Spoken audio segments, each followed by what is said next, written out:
बैठसी। Football tournament होतो बार मुई कबे देखनी जिमे हेंता तो कबे है नहीं दिया तो मुई बाहरी गनी 180 स्पीड रे कुसंग के फुटबॉल मैच देखी। पैन भरे भरे पकोतेसी लेकिन आमे जोश रो मारे पले जासु। फुटबॉल लवर की जे आई लव फुटबॉल बोली कमेंट के करबो। मिलके कर देखसी बोले मुई मैचटा चालू थी यार इमेज रे किए काके गोल नहीं दिसन तो दुही पार्टी खेलतेसन कुसंग आरो गेड्डी करी खेलतेसन। गेड्डी गुली रो दा कंदा कंदा इमोटी के मारछन देखो गाइस। ई मैच ती कुसंग बाले विनर हेसन। ई बोबार जोशटा देखि पारतबो गाइस पूरा छता गुटे धरिछन आर उड़ी करी देखुछन।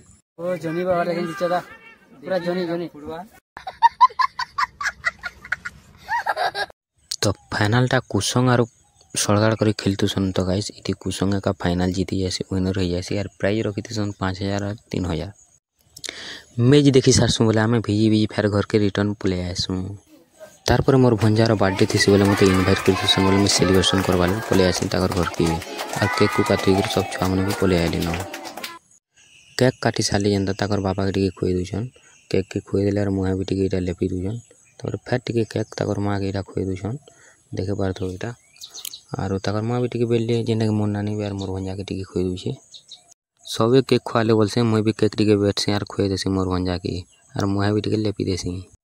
जेते छुआ आइतिले खाबार के बसे देले यार पूरी तरकारी खीरी खुरा का काना करथिले बोले एटा खाबार के दुई छन आर सबे छुआ माने खौजन छुआ माने खाइ साले जनता में बड़ मने खाइ देसु। और नेक्स्ट ब्लॉग रे भट पड़मा तब तक के लिए टाटा।